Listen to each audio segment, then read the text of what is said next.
Good evening. My name's Joseph, and today I'm going to tell you the story of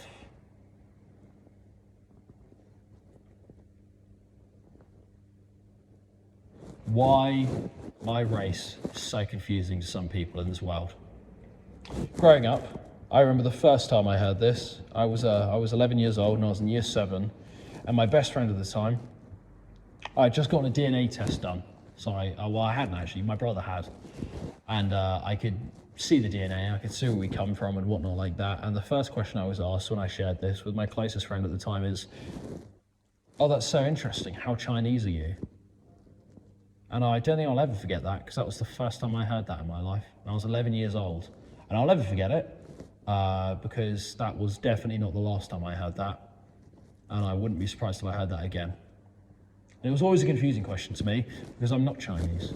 I'm not Eastern Asian. I don't think I've got any family coming from there. And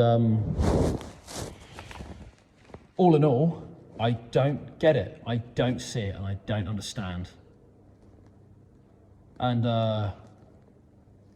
today I think I'm going to tell you the story of why I apparently am just so racially ambiguous. And it all goes back to my great-grandmother, and she was called Esther. Well, at least that was the name she liked to use. That was the name she went by. And well, the reason for that was Esther wasn't.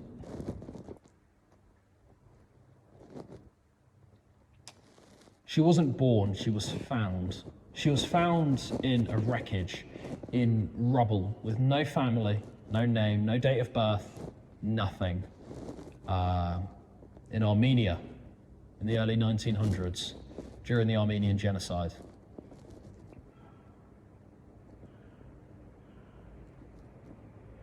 And the authorities, an organisation, I don't know. They didn't really know what to do with her. And what ended up happening was they ended up shipping her to a Greek orphanage off in Egypt. And she grew up in said Greek orphanage. She learned an awful lot of things. I can only imagine the people she met. I'd never met the woman, but I've heard how truly spectacular and brilliant she was. But she grew up in this Greek orphanage, and by the time she left, she knew 13 languages. You know, and the only ones I know about are Armenian and Greek, which, you know, is no surprise to anyone. Arabic, but you can imagine specifically the Egyptian one. Turkish. Hebrew, I think, was on there as well. Just insane. I don't know. I know my mum does, but I don't know. And by the time she left, she was this incredibly smart woman.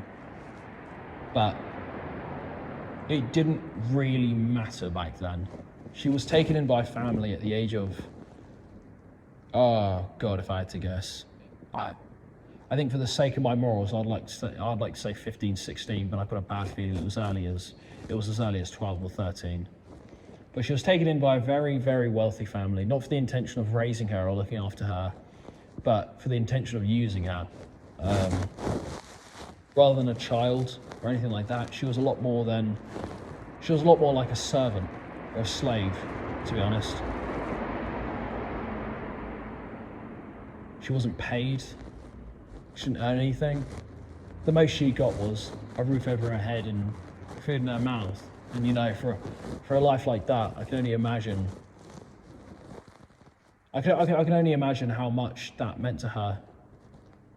Even if in hindsight now it was really nothing, she deserves so much more. They used her like she would have to do anything they wanted. She didn't have to say anything they wanted. She would go anywhere they wanted her to, and they would and she would do anything they wanted to. In the bleakest of terms. Till one day she grew up. She was old enough to go out on her own in the world, but she didn't really know what to do, I think.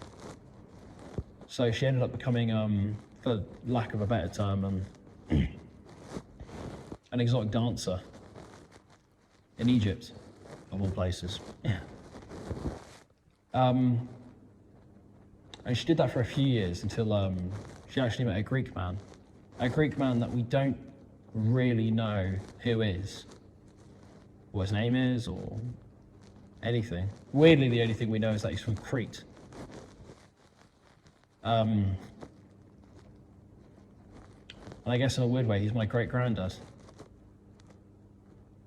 I really thought about that. But she met him as a client. And somehow, God knows how, she managed to, she happened to just have his kid and keep it a secret from him. God knows how. And that kid's name was Edward. Or at the time, Minolas, which is Emmanuel in English, I think. I don't know. But little Manolas ended up being my granddad. And with my great-grandmother, sorry, not quite knowing what to do with him, not being able to provide or give a home for him, she ended up putting him in the same Greek orphanage that she grew up in. And then, to be honest, this is when the story gets a little bit unbelievable, but apparently this really did happen. It happened again. And she ended up giving birth to my great uncle, Konstantinos, or Kostas, or Charles. I'll get to that in a bit.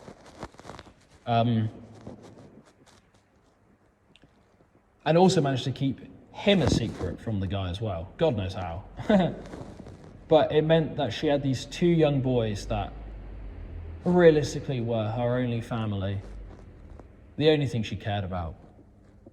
She never wanted anything other than a family.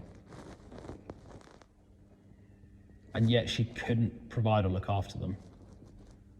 Until one day, a British soldier stationed in Egypt came and met her and was absolutely infatuated, deeply fell in love, adored her to pieces.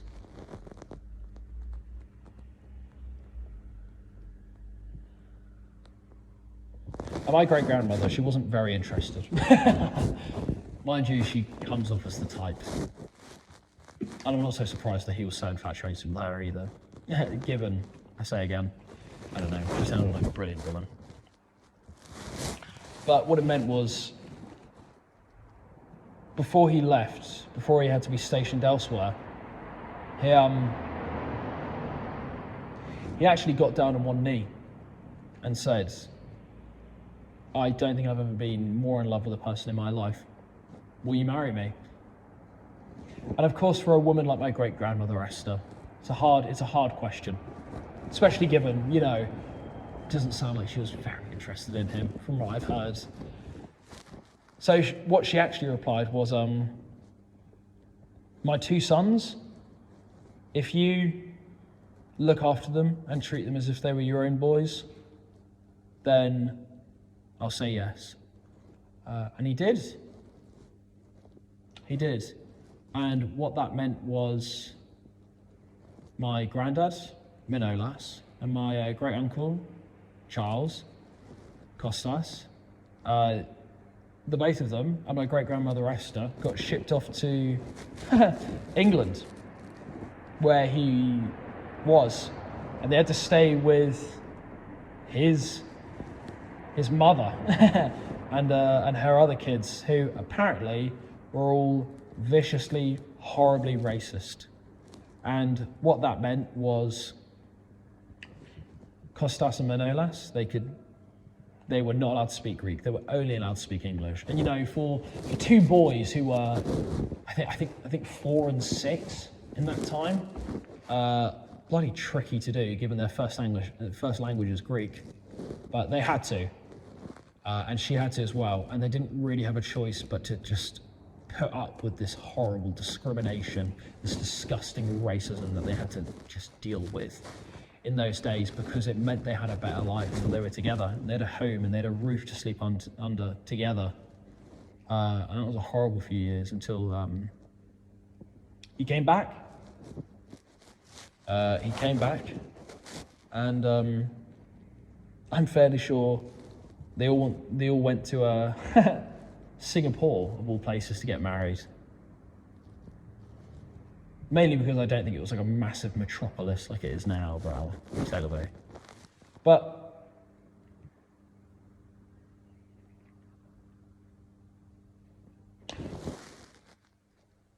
what that means is, I don't know. Oh, I didn't plan to say this, but I'm all for a ramble. Part of me thinks the genocide won. It didn't. It never will. I love to think about that. It gives me so much hope. But for our family, it won. We had to leave. We were given awful lives. I say we. I wasn't there. But they were given awful lives. And that side of them, the Armenian side, was forced out of them. Forced out of them by the people trying to genocide them. And then forced out of them by their environment, by passive players, by people who were just so disgusted by other cultures.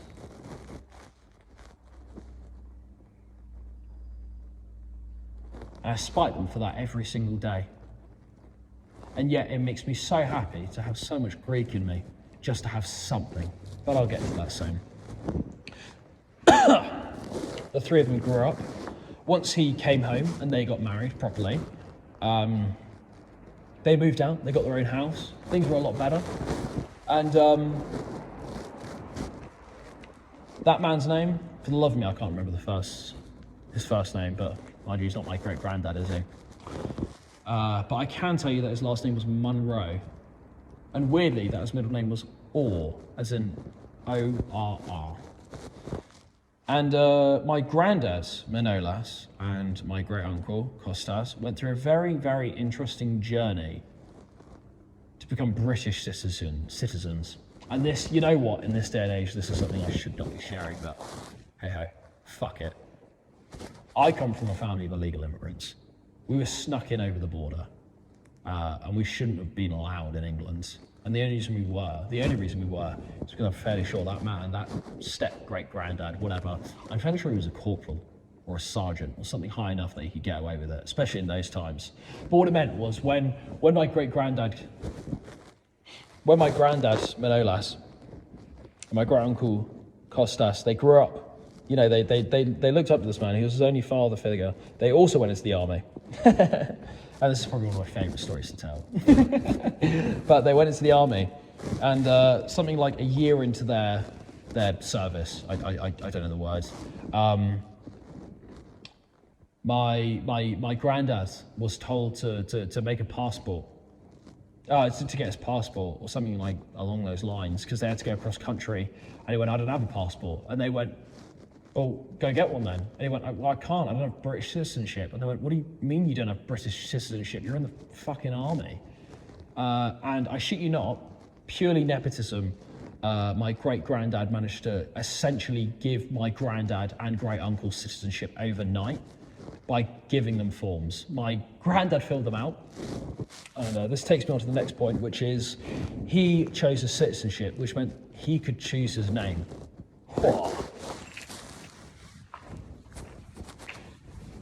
And he ended up choosing the name Edward Ormond Rowe.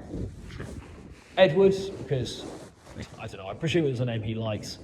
And Ormond Rowe, because he got hilariously confused with middle names and last names, and he accidentally double-barreled it. But the thing I love about that is that it means there are 8 people in the world with the last name Ormond Rowe, and I know every single one of them. But my favourite bit about the story is the fact that straight afterwards he went to my great-uncle Charles, his younger brother, and he went, listen, you need to do the exact same thing. So I've just filled out all these forms, can you just copy them over so we both become British citizens, and we can fuck up in the army? And he went, yeah, all right. And he copied it verbatim. So as far as the government's concerned, Both my granddad and great uncle are the exact same person because he also filled in the form saying Edward Ormond Rowe for some stupid reason. Oh, but I love the man and I miss him every single day. But they went on with the name Edward Ormond Rowe and Charles Ormond Rowe. And I was unfortunate enough to never meet my granddad, Edward. However, all I hear an awful lot is how much I look like him, which means I'm very half Greek and very half Armenian. And I think that's a part of me that I will treasure until I die.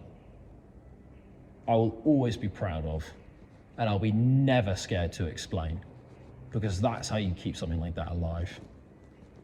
And it's also why I get so upset and angry when someone looks at me and, you know, not only feels like they have the privilege to assume my race, which, you know, I think is pretty brave to not only assume but also bring up to my face, but also assumes so incorrectly that it is offensive, because the fact that I am Armenian is so fucking important to me, because it means that we stayed alive and we kept fighting. And I don't get to tell this story very often. My granddad died before I was born, with the name Ormond Rowe. He married my nan, who was English, and had my mother, of course.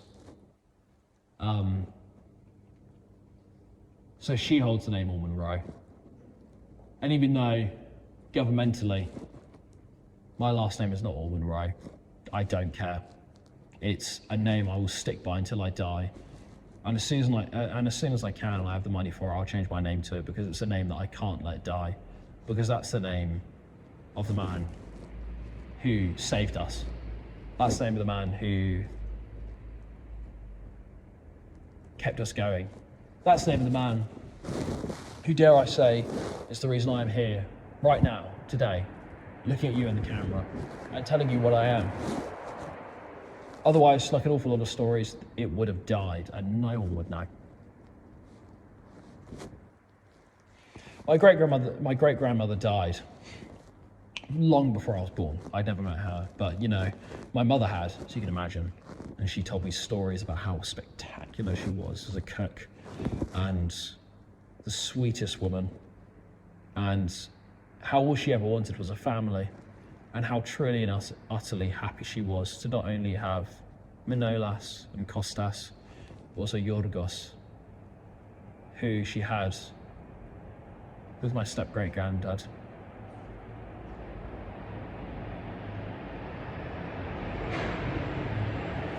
And on her deathbed, or maybe not her deathbed, but very close to her death, my granddad was there, Edward was there, and she just went, "I'm going to tell you everything I remember about my life."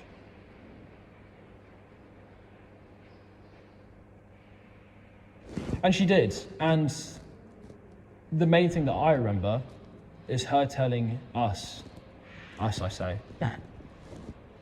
her last name, her real last name, the last name that she remembers, the Armenian last name, that she wasn't given,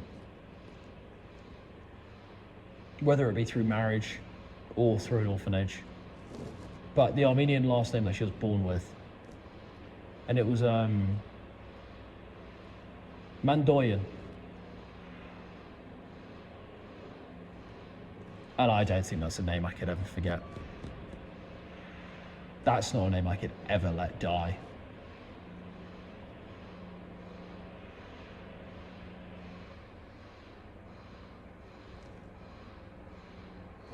And I honestly, truly believe that I will do anything to make sure that's the case, because of how important that is to me.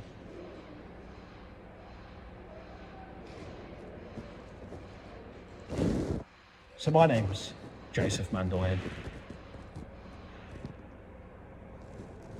And I hope you enjoyed my story.